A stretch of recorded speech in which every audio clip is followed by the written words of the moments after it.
Go. We are on YouTube, my brother. I'm gonna get probably Julius to hold it. Hopefully this works. Is this anything in your job responsibility? All right. Julius, if you can sit right here and hold our camera for us, if you don't mind. We got recruited.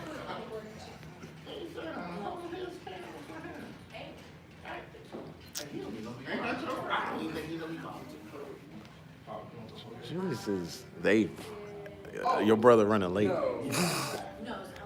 See, my PhD blackmail view is 4 letters long. DONE. Let's see.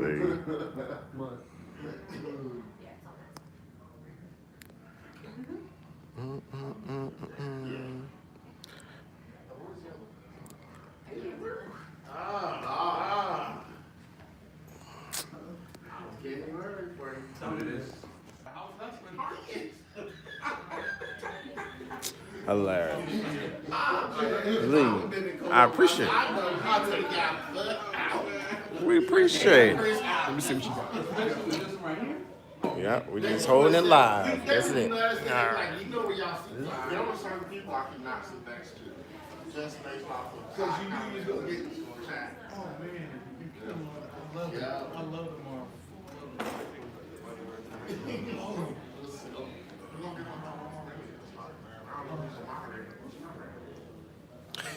Did we have moderators? I don't think so.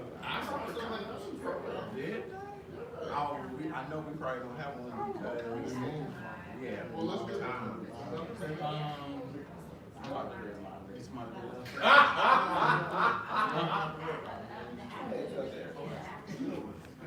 You can go back and share.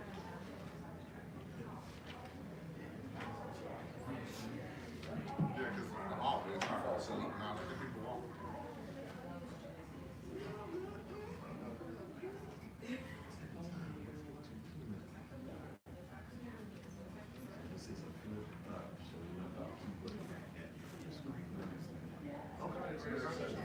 You took the badges off and everything. I'm coming in.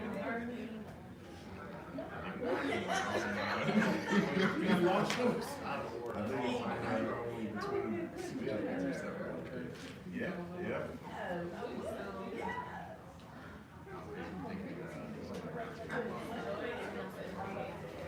There's a lot of people walking the hall.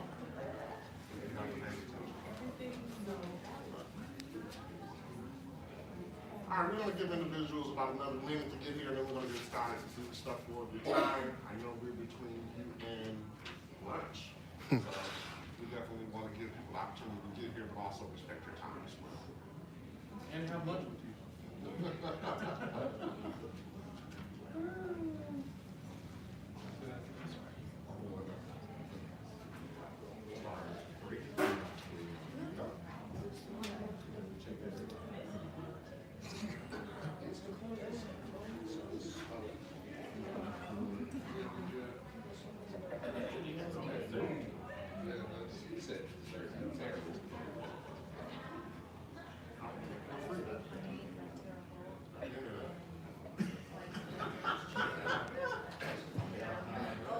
All right, good morning, everyone. Good morning. We just want to say thank you all for coming to our presentation. As you see, it is the PhD Black Male View. My name is John Turner. I am a doctoral student in my 4th year at Indiana University, Purdue University, Indianapolis. I use school education, urban education studies. And I'm going to have my brothers here introduce themselves. We are the Scholar Brothers. We appreciate y'all so much. You can't pull it, bro. Lamarcus Hall, Indiana State University Higher Leadership Program, Cohort 22. What is it? 22 sound young. Let me get for Aaron Slocum, Indiana State University. cohort 18. Good, good. I guess we're doing cohort 4, but our program is very, very young over at IUPUI. So, of course, we did our introductions. We'll go over our theoretical framework. We'll have some personal testimonies, tips for best practices, and then open up for questions. So we might go a little bit quick on some of this other stuff because we really want to get some feedback from the crowd. Your experiences as either doctoral students or individuals looking to do doctoral work, and then also just talking about what some things we all should be looking forward and towards to when looking at doctorate degrees. All right, so we called this session Doctorate Endgame because if you do not know, Avengers Endgame is coming out in April at the end of the month. But this is the challenge we go through looking at doctoral degrees. I mean, take a look at Thanos here. You get into the program. That's your first stop. Your coursework, qualifying exam questions, dissertation proposal defense, your dissertation defense, and then you get that final vision stone, that final one. You graduate. But how do you get there? That's the question. A lot of people want to be a doctor, but how do you get there? But then there's also that flip side. You become a doctor, and what's next after that? And so these are the things we're going to be discussing on this morning with you all, kind of tell you about our experiences, and then also looking at what we all can do better when it comes to getting into doctoral programs and how we can help the next generation get into doctoral programs as well. All right, so let's get it rolling.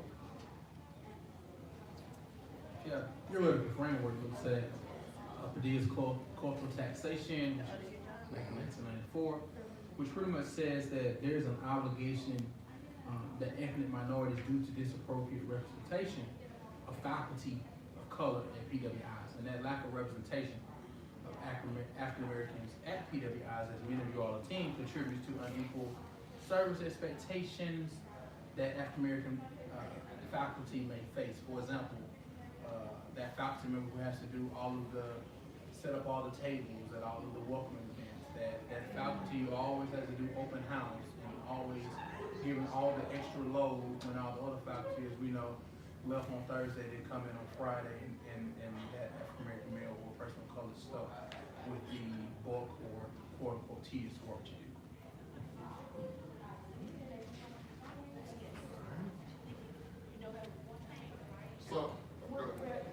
So looking at the literature review, what the literature is saying about Black men for in PhD programs is that we have 3 quotes that we wanted to share with you all.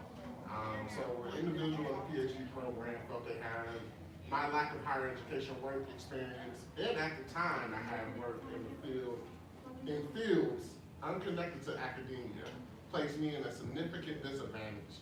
I do not know what was expected of me.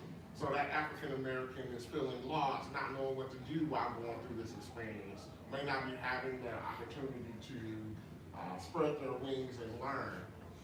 For the second quote, the individual said, the University of Maryland program was much more competitive, and I felt I was just taking up space. My passion and love for academics, declined. I lost focus, my writing was all over the place, and I was tired of being broke. I had seen better money on the streets, so that individual is not feeling connected to campus, not feeling like they're a person of interest in their program, not feeling as if they belong. And for the last quote, the individual said, furthermore, a Black male in this predominantly white space was at times emotionally taxing. Routinely, my friends or I experienced what I now know to be microaggressions. So those microaggressions that always happens at predominantly white institutions where they're starting to face other exterior individuals holding them back or being able to put them in a place where they don't feel like they actually belong. All right, so what we're gonna do is kind of take a few minutes to talk about our journey, how we got into our doctoral program, and then some of the things we've dealt with. So we're gonna kind of be like in church. So I'm just starting off, but I'm almost done, okay? So, having a great opportunity and honor to be at Indiana State University, got my bachelor's and master's from there, kind of fell into student affairs when I was an RA. Love working with students, absolutely love it. Worked at Ivy Tech Community College for 7 years as an academic advisor and just recently switched over to nonprofit work, Center for Leadership Development here in Indianapolis, Indiana. 42-year-old institution, and we were blessed last week just to give 71 deserving students here in Indianapolis, Indiana, $5.2 million in scholarships. And we truly give God the glory for these opportunities. And it's somewhere I didn't think education could take me. So to be getting my degree in urban education studies over at IUPUI is really a blessing.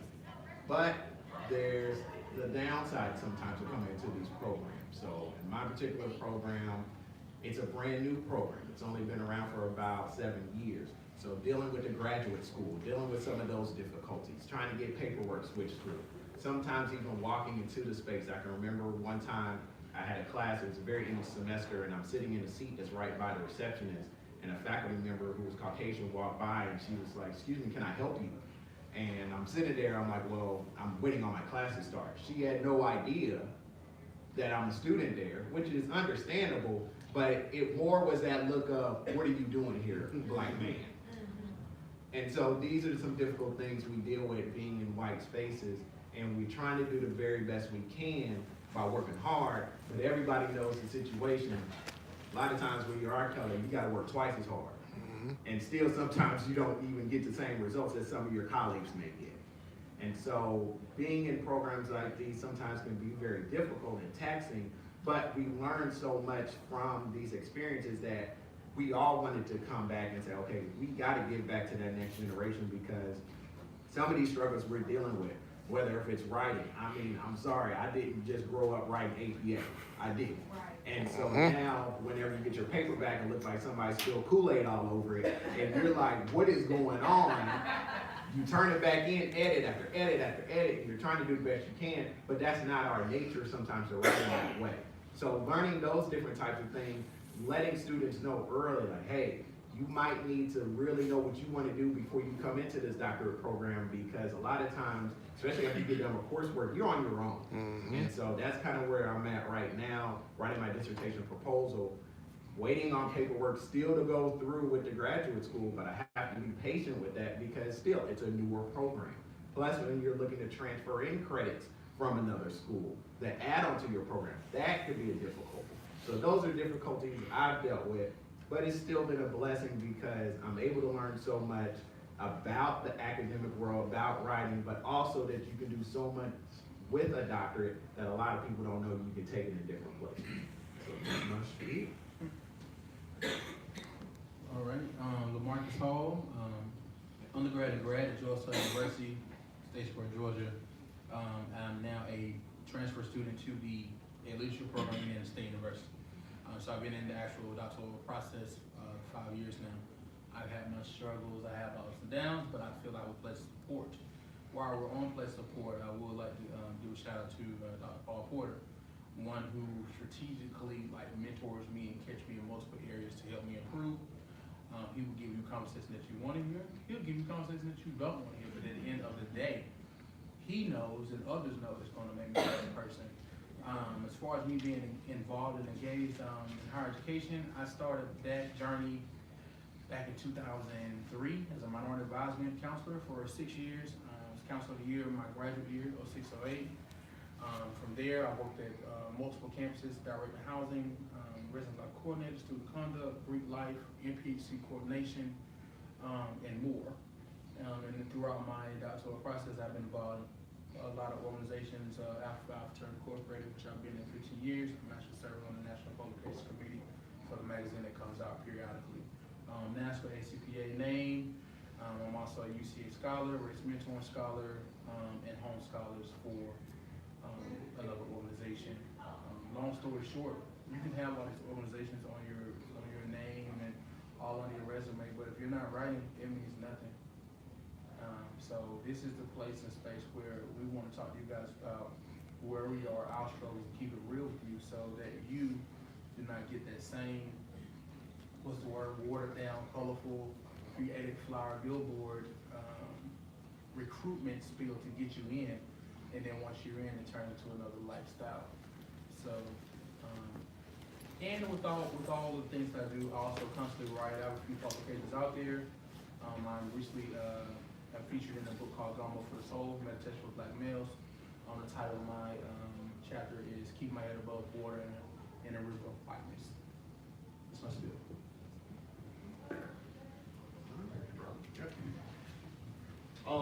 I am a doctoral candidate at Indiana State University, so currently right now I am in the process of writing my dissertation. I'm collecting my data, and I can see the light at the end. There you go.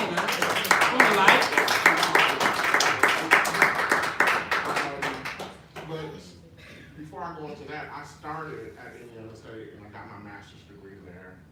I then went to Georgia College and State University for a year, and then I ended up coming back to Indiana State, working in the Office of Residential Life.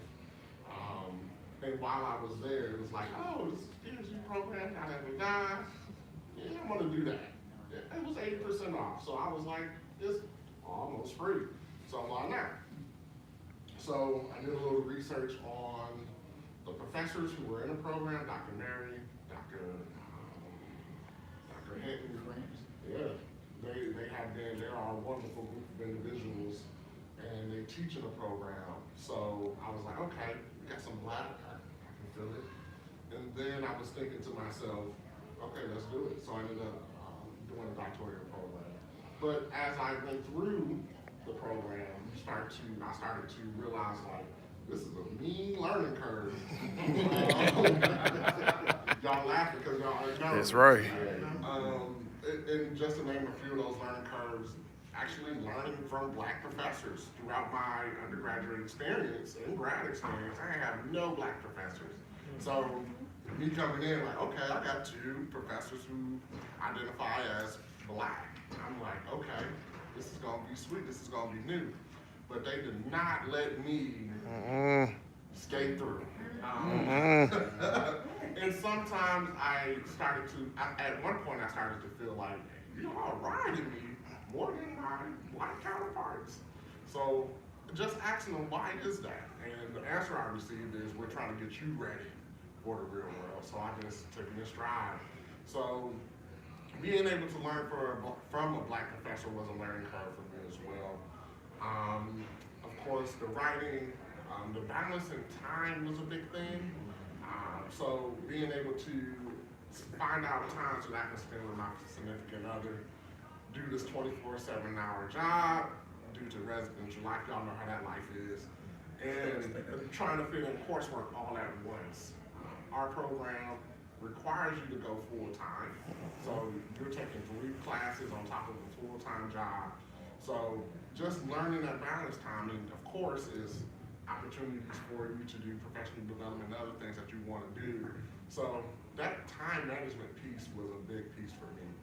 I also ended up experiencing some external racial microaggressions that may have taken place while I was going through the program, with either supervisors or colleagues being intimidated by me now pursuing a degree and them not having theirs. So when I talk about individuals just trying to micromanage, that was a big thing. Individuals concerned of what I'm going to do with my full-time job, because now I'm going to work full-time and I'm doing full-time coursework, so there was concerns from them that I would not do my job. So just a lot of different things that I experienced.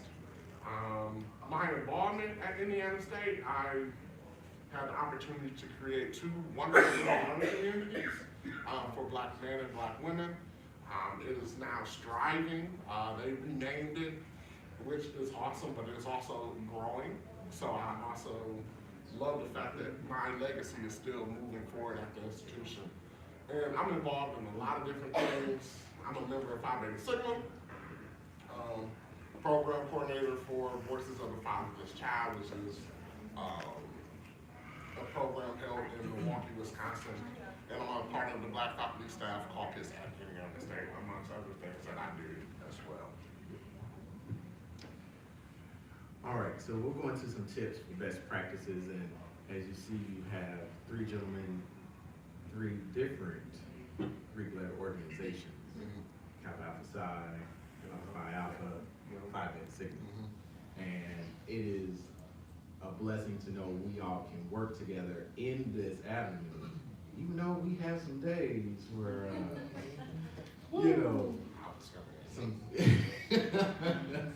so we truly are blessed to be working together, and you hear all of our different stories, and we all continue to strive and trying to create better avenues for students who are looking to get doctoral degrees, and also the students that are on our campuses or work in the community that we do. So we'll kind of go into some of the tips for best practices, and we won't read over all of these, but we'll kind of jump into some of them because we really want to start to get feedback from you all on exactly what you all are doing in your programs, what you went through, and even some tips you might give even us or some other doctoral students who are looking to pursue doctoral degrees. So one thing I really want to get is create a quality support network for your mental health. That is a huge, huge thing right now because so many times we see people, as intelligent as they are, we all know to get through these doctoral programs, majority of it is about can you do the work. And when you have job, when you have wife, fiance, or single, you still are going to go through some things. But you have to make sure you put yourself in the right capacity, in the right space, so that you can write. You do have the time. That you're not sitting there looking at a screen like, what am I doing? But you know you got to crank out 20 pages. Different things like that. But also knowing to get away. I love how Aaron, and he can talk about it a little bit, he travels. Oh my goodness. He goes away. And those are things you need to do because you got to know when you're able to cut off that computer and keep it moving. And one more I kind of go into right here. Find scholarships issue with your research methodology, terminology, and academic writing. A big thing is a lot of people want to do this work, but they honestly don't know how to do this work. You have to get people who are going to be flat out honest with you and tell you this is how you should write. This is how you should shape your reviews and shape all your information that you're putting down. Know what a theory is. Know how all these things shape and make everything that you need to write about, because we can write papers all day, but if you're not doing it in that APA format and that theory isn't lining up with that research you're kicking out, you're talking about you might have to do a whole 100-page paper, whatever it is, your proposal for your dissertation. And I've heard African Americans say some people have told them to start all the way over because the stuff just doesn't line up. So it's very important to get with people who are going to be honest with you, just like Marcus said. And they'll say, look, this just isn't lining up correctly. You need to make sure that you're taking the time, make sure it flows in the right way, make sure you're setting it up. There's so many different templates out there that can help you when it's time to get your writing together, and you want to make sure it gets all in the right format. Mr. Hall. I would say two things. This is one you won't hear people tell you, but you need to watch who you cross when it comes to your professors. Many of your doctoral programs, my previous program, we didn't have a lot of professors in that area. So if you teed out one, then you technically teed out three, because at the end of the day, we know they know all the students. So if I made Dr. Paul Porter mad, okay, I'm not doing well in the other person's class, I'm about to go ask probably both of them to be on my committee. That message is going to echo, and it will travel, and it will follow you. Don't work with that person. He's a waste of time. Oh, that's one of Dr. Paul Porter students? Oh, don't fool with it. My point is, higher ed looks big. Doctoral work looks big today because it's a lot of us together, but it's so teeny tiny microscopic. That being said, everything you do, you're going to be watched. And my other tip would be is never be afraid to publish. As they mentioned, as Aaron mentioned, he faced some microaggression. I faced it in my last two jobs. Even boiling down to, you just seem to be so busy, Marcus. Like, what are you doing? And I had to go to a down-to-earth mentor to just give it to me well, straight no chaser. This was going on. It was like, Lamar, it's not that you're doing anything wrong, but that you publish more than the actual visiting professors who come into school. Therefore, they're trying to make you back because you make your department look bad, and you're actually publishing more than your own professors. But however, you're not going to see that in a magazine. You're not going to see that in a book. You're not going to have anybody just come out and tell you, oh, you're publishing a lot, until you start going through these areas. So we're here to, give you tips for things that we've been through. Work balance, I would not be work-life balance. I would not be the one to talk to you about that. I've had 2 kids in 1 year. My daughter was born February 23rd, Ansley, and my son was born December 19th, same year. One's 1, one is 2. So, however, my lifestyle, my family, we haven't made it this far. So, but again, my story may not fit you. My story may not fit every person in this room. We're just giving you different perspectives. I'm going to go back to that support that individuals need. I'm fortunate enough to have professors who care, Black faculty and staff who care about me at the institution. They're always asking me, when are you going to get that done? How long has it been? Hurry up. That constant reminder to keep me going. Also, my significant other is very supportive in regards to putting their foot up my butt. To get this done. So she's currently the most recent thing she has done is she's bought me a diploma frame. Nice. She's like, hurry up! You want to get this filled? I'm like, that's the message. I'm gonna support you because I know you're gonna need this down the line. I'm trying to basically hint to you to hurry up. So I constantly have that individual that's reminding me that I'm important, that I matter, my research matter. I get time with my professors as well. So that time management piece, like they said, I love to travel. I can't help but say it, but anytime I get the opportunity to go out the country, I'm down. I hear that. Let's go to Italy. All right, man, let's go. Let me check my little vacation. But anytime I get the chance to, I leave because as you're writing your dissertation, it will be stressful. And I'm sure y'all probably heard this, it's a lonely process. Yes, it is. So you gotta have that mental space where you can have fun and not become depressed. A lot of individuals don't know where to start, and they look at a dissertation as this long 120, 150 page paper that you need to write, and breaking that down into sections. Okay, I know my chapter 1 gotta be 10 pages. Let's knock it out. I know my chapter 2 gotta be between 30 and 40 pages. So looking at it as a smaller project to be able to get it and matriculate through the dissertation process. So before we get into our question, we were blessed to put this information into a journal, the Living Education e-magazine that is online, so you definitely can go online and check that out. We're continuing to add to that research on our journeys, and definitely we're going to get to that end journey, so we can talk about that. So we're really excited. So this is where we're going to open it up. We have some questions, kind of can flow with those questions, but also we want to provide comment from anybody that may have them. What tips would you give us? What tips would you give others? And we also are on YouTube Live right now. We appreciate you, future Dr. Julius. And we want to go ahead and get those because this is truly going to help somebody else. So we'll definitely open it up. Like I said, you can take a look at the questions we have up here. Just as Aaron talked about, that isolation during your doctoral or graduate program. How did that feel? Did you have professors of color?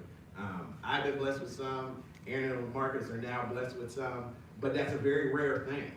Very, very rare. It always depends on your program. That support we talked about, is microaggressions, feeling the support by supervisors and colleagues, which is a huge thing. You would never realize how many times, just the fact because you're working hard, your supervisor might say, like Marcus said, you're doing too much, but that work is gonna make them look good. And that's a hard thing when you have to swallow that pill of, dang, maybe I do need to dial it back so I don't overshadow somebody else. Tough things, but these are things that we deal with. And then, like I said, receiving the support from classmates. You know, so those are things we want to go ahead and open it up. Who has any comments, any questions, anything? Anybody have any? Yes, yes. DeMarcus, what was your response to? That's what I said. LaMarcus. I get it all. Okay, I got you. You called me Yolanda. I'm good. Okay. We're good. I didn't say you did. I said you can. Oh, So I'm giving you that. My name is not Yolanda, by the way. Okay. So I apologize. So what was your response? Did you back off from writing, or did you continue your journey in writing? Okay, so that's a good question. So what I had to do is being quite honest.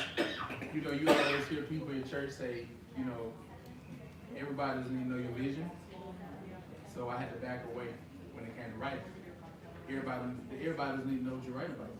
Right? Put it out, publish it. Once you put it out and publish it, nobody can take it from you.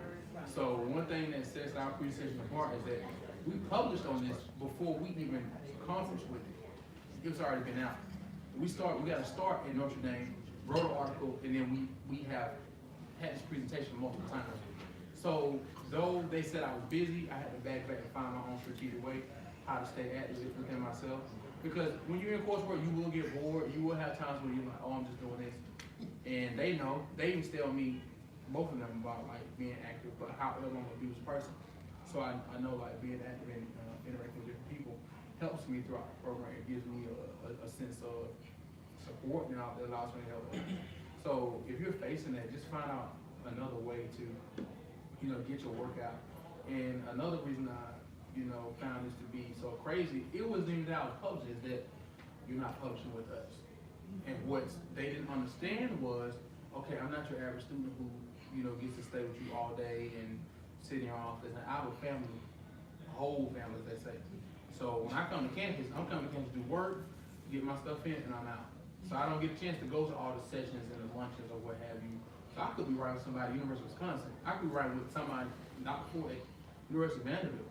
However, I'm not gonna let anybody like get in my way of things I want to accomplish on the side.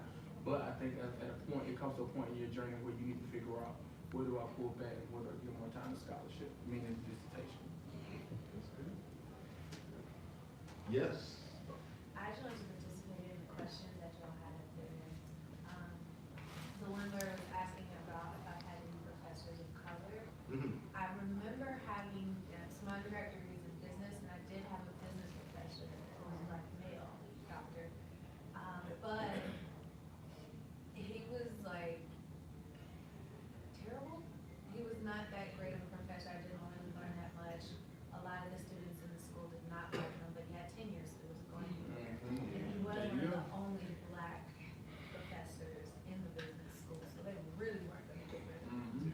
And then the other black professor that I had, she taught communications, and I enjoyed her, but after that, I didn't have any professors of color until my current program at ISU. And the learning curve for me was like, oh wow, so I do have professors that care about my life. This is different.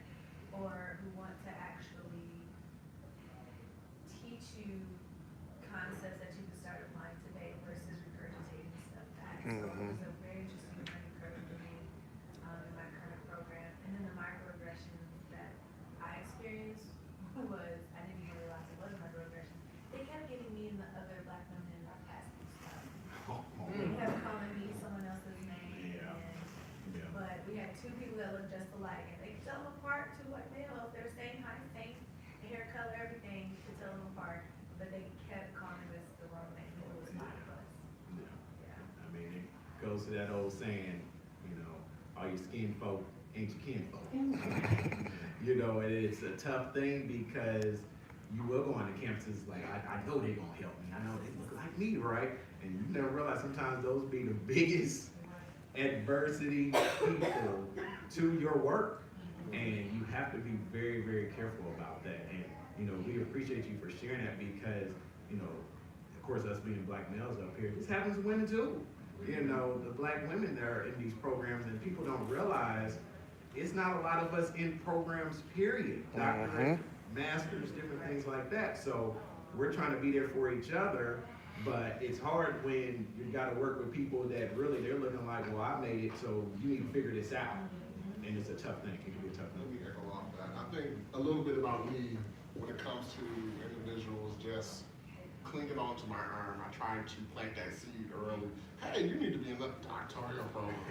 So always planting that seed early and showing them that you can achieve this. I'm going through it. Others have been through it. You can do it. A lot of our individuals of color, while they don't see individuals in the classroom, they don't believe.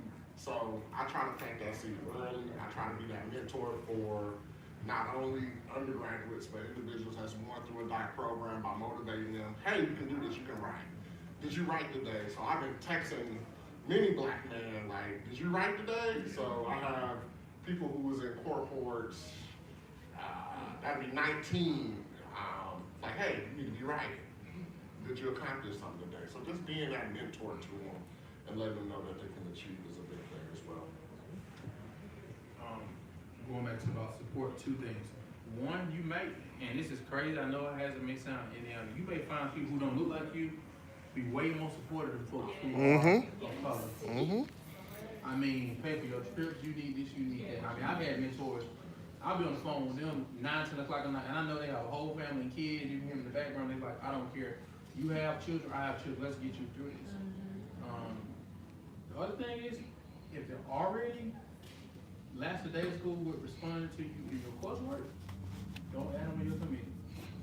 If you 10 days late responding back to me on assignment, you'll probably be a month late responding back to me as I'm getting ready for qualifying exams. Don't waste your time. And everybody's going to be in the committee. Oh, I was going to be on the committee. And watch the professors. When it's time for them to get tenure promotion, they want to be on everybody's committee. Once they got theirs and bread or butter, watch how they pull back wall. I don't have time now. I have to take a sabbatical. But when they're getting ready for review and it's 3rd year, 5th year, oh, I'll share that. I'll be there. But what is be there? You check your emails when the season changes, or you really going to be there when I need to talk to you? Well, you got a question, go ahead. Just a comment. Christopher Cook, Chicago State University. I'm pursuing my doctorate there, and I'll be finishing December with coursework. So, of course, I want to say thank you, brothers. It's very refreshing to hear some of the things that I've gone through and to see that, we both have the same experiences. So, just a little makeup, Chicago State is a predominantly black institution, and so all my professors, majority of my professors are African American. So, I guess I've had a different perspective on as far as my journey as I began my doctoral program, and about sense of belongingness, and also the fact that when going into this program, how do you balance full work or working full time and also as a full time student as well? So it was challenging, but I guess from my perspective, learning how to navigate these type of spaces where if you want to write by yourself, I think that's great. But I've always told them, if you have a professor on campus, why not build that relationship in order to write with, so that they don't feel like you are trying to take over their shine. Because at the end of the day, they have a doctorate, I don't. So they're going to get the. I mean, there's no type of, data comparison to them. So I think that. The program, like I said, we all have our different experiences, but I'm just trying to figure out, you guys from a predominantly white institution having these type of challenges versus PBI, and I have challenges because, like, in our cohort, this has been the first time that we are predominantly male. That's a big thing too. It's a big thing.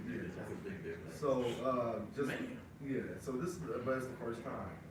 So just wondering to find out what type of support it is from a black perspective that's in a predominantly black institution. That's good. Yep. So we're all on like male doctors, because it's like we get a certain attention that we want, and then we get a certain attention that we don't want. So it's like you get attention, you're a black male, they put you on these flyers, da da da da. People know you, people call you, great, boom boom. The other side is You know, in the words of Dr. Strayhorn, I never get a chance to make a mistake. Other people do. So it's like we're constantly watching all the time. Like when I came to this conference today, it was so many people I knew, quote unquote, virtually, but I didn't know them personally. Okay. What was my point? I was being watched the whole time, as opposed to for Billy, Jane, and Lou, they may not even know them, they may know their work out there, but they're not being watched like us. So I understand sometimes as a black man, you feel like, you know, a person asked me in a presentation, how do you feel like the only black male, you know, in the Doctoral program? I said, you seen the movie Jurassic Park? So what do you mean? I was like, have you seen the movie Jurassic Park? I was like, yeah. I was like, think about it. They took those few dinosaurs they had, put them in a cage, and everybody's viewing them and looking at them, but they're not giving them support. They have them on display. So I get it, that you feel like a shell. You feel like you're just a walking body, but you don't feel like you're quote unquote feeling whole to the program. I get it. But just the fact that you have an all-male program, that's outstanding. That should be a narrative or a itself. Right. Period. Definitely. Get that work out. I think because at Indiana State, in our doctoral program, our professors are very particular about picking the individuals and the minutes of individuals to show representation across the board. So my cohort had about 10 individuals who identified as black, and then we had 2 real individuals who identified as African. So you have the pleasure of being able to build that bond with other brothers in your cohort that's going to be able to push you through or help you get over to the other side. In my cohort, I was able to latch on to one brother. He was a Catholic. Unfortunately, he was a Catholic, but we had the opportunity to do everything together, like presentations. When he came to school, he'd stand with me. So we were able to bounce ideas off one another.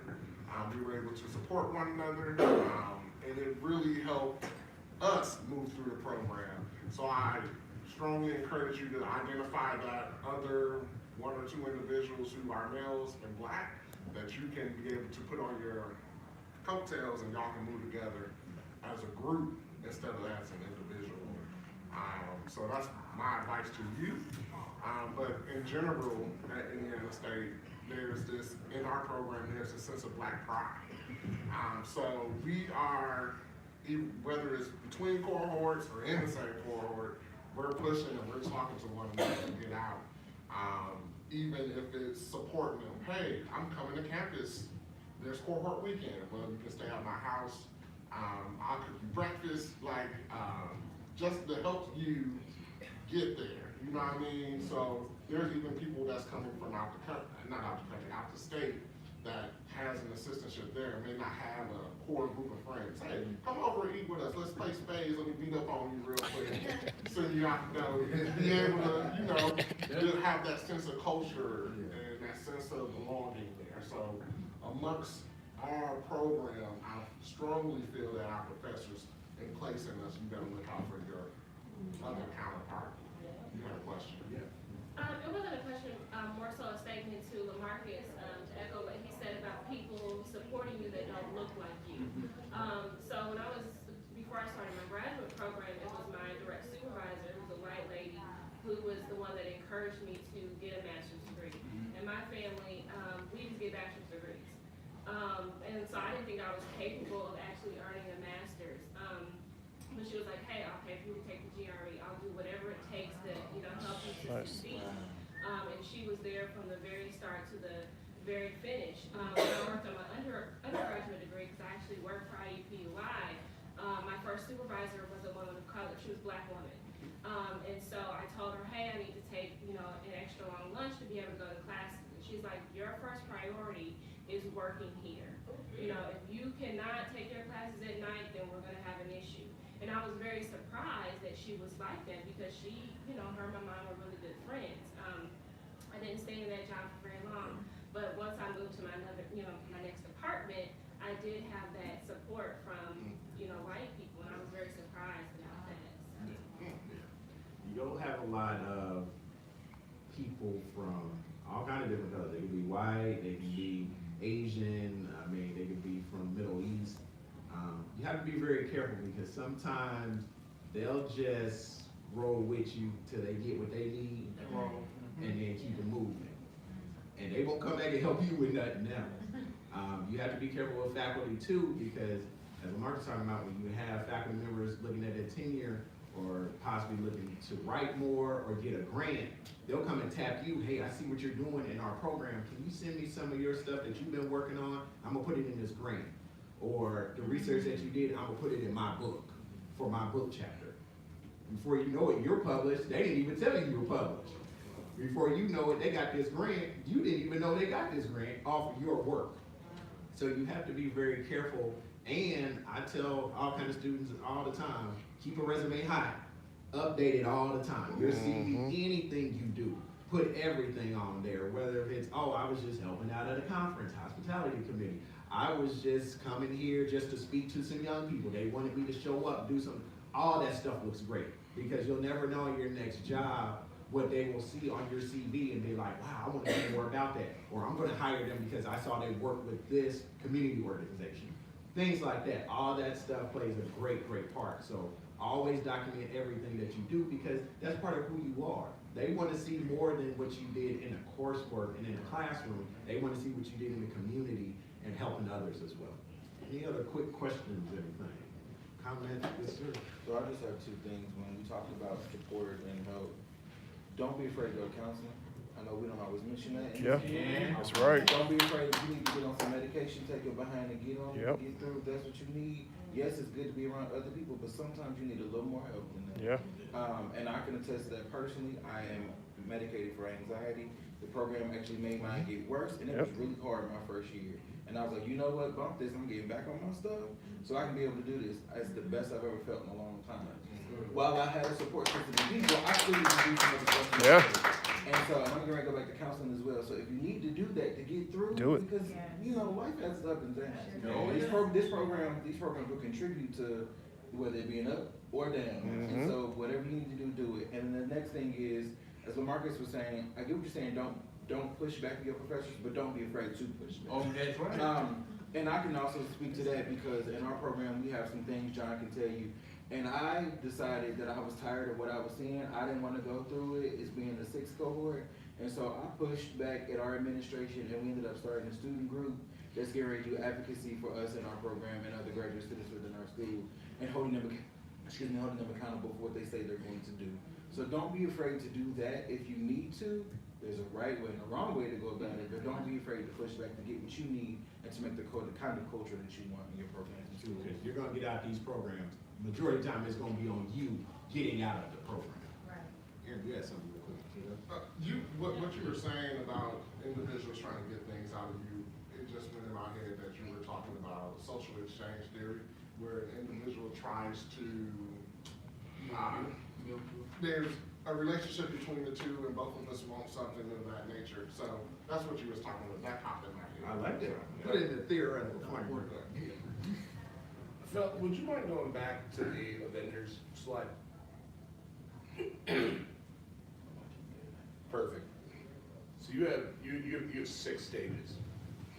I think there's actually 8 or 9. Now there is. I think that in between coursework and qualifying, there is the lovely stage. And that's where the real by yourself begins, because you are now separated from your cohort. Which means that the friendships that you build in coursework, on top of the mentors that you build, hopefully before a PhD program is even part of your thoughts, becomes incredibly important. I think there's also, in between proposal defense and final defense, there is the stage called thought I was good at this. Wow.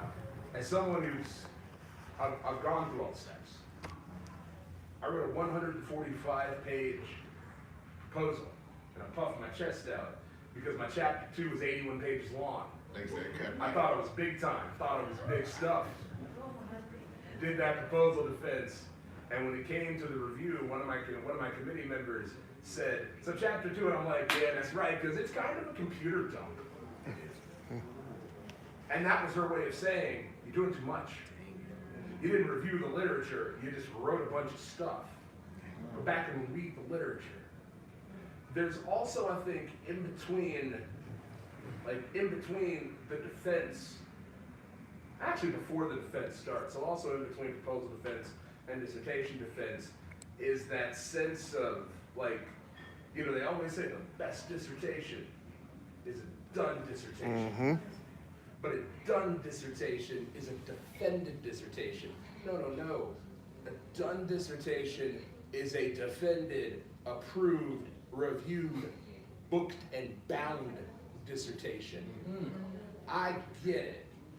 When you go back to your campuses, you go back to the reality of a bunch of white folk that don't want to give you anything unless you put in 150% compared to Susie, Betty, and Becky 75. I get that. And for those of you that are young and just sniffing the game, you are ready to get in the game. So here's the unpopular sentiment. Hurry up and slow down. To everybody in this room that cannot raise their hand when the question of, do you have a PhD, is asked, hurry up and slow down.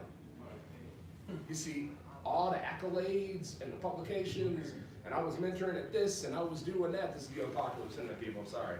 I was mentoring here, and I was co-founding that. Wonderful. We are black. The letters PH or ED and D, that's the ticket. So right now, look at your theoretical framework. Cultural taxation. Don't do it to yourselves. What was the word that the presidents used when they addressed the PhD students? Said it all in one word. Finish. Don't let these white people overwork you. Yeah, experience is great.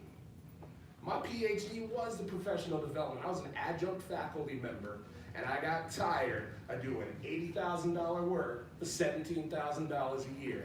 So for me, the struggle wasn't in the same program that Marcus and Aaron were in, taught by two self-professed black militant females. And whoo, they some bad sisters you ain't know. They took a chance on someone who had a lot of heart, a lot of dreams, and really no damn sense. So for me, the coursework was I didn't know what FTE meant. I didn't know anything about benchmarks and assessment. I didn't know anything about retention. I had to read every word of everything they assigned because otherwise, that was my disadvantage. I didn't know what the hell they were talking about. I knew I had a passion for students. I had a passion for diversity. I had a passion for higher education. That was it. No knowledge base, no understanding, no nothing. I was ready to jump into everything. I was trying to get to ASH. I was trying to get to NASPA. There's an NCORE. NCORE what? That sounds like some fruit, but I was The best thing that Dr. Mary Howard Hamilton told me was that listen, and this is my second thing, listen and silent have the same letters for a reason. Take your time. Listen to the people that have been there. I know how badly y'all want to get to that. Because I was there, 2009, 2010, 2011, wanted so bad to be with the big dogs, wanted to run with the big dogs, but I had to get to the porch, let alone step off of it. Take your time, walk through the metaphorical house, go through these steps, and my last thing, enjoy it. Because as psychotic as I might be for saying this, boy, I would love to be back writing that thing. I would love to be back in coursework. I was the first African American, by the way, Aaron, to finish your program. Second black male, first African American male, first African American male to finish the ISU illustrious program. Second black male. So when you sit and look at your cohort, Aaron, and you see all those black bodies, some of us, I'm gonna call out Dr. Urban also, we were some of the first black bodies to come through, roll through that program, finish that program. It is a struggle. It is a fight. Yeah. But I tell you what, the first time you sit in front of your president's cabinet asking for permission to write a grant for $2.5 million, you will miss to God that coursework. Because that's a heck of a lot easier. Enjoy this struggle, young scholars.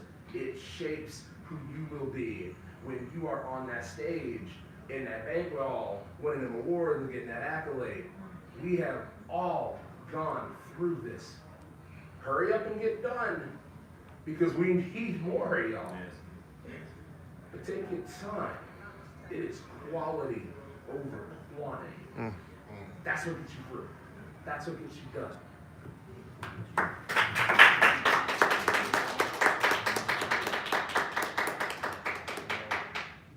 All right, we got one more point. This is really piggyback on what he said. You hear how he's talking now? This is how I met Dr. Porter. This is no joke. I was walking at IU Tech, and somebody sent me to him, or he sent to me, or whatever the case may be. He was like, I'm already saying how you doing. I was like, I'm doing good. I work in, student affairs. He's like, oh, okay. So when you get a PhD program, not how things going, your favorite color, like what's going on with your life. When are you getting a PhD program? What is my point? He was taking time to snatch at me in early before I even applied. So when we get done with it, do the same thing. But on the other side, don't be afraid of a critical thinker. I had to break myself and get used to a critical thinker. And as I got to year 2 and year 3, I realized he was pruning me and preparing me for what's to come. He wasn't being rude. He wasn't putting me down. He was pruning my mind. He kept asking me why. Like, why every time I say something to him, Dr. Rod Brown, this is his favorite question. Why? You give him an answer. The next question is why. You can't define why. You can't define what you think. So we thank you all for coming to this presentation today. We hope to fellowship with you all as much. You see our contact information here. If you have any questions, you can always reach us, get in contact with us. You can connect with us. I know I'm on LinkedIn pretty heavy. LinkedIn, you can definitely touch base with us on that. Thank y'all. We're praying for y'all. God bless y'all. We appreciate it so much. All right.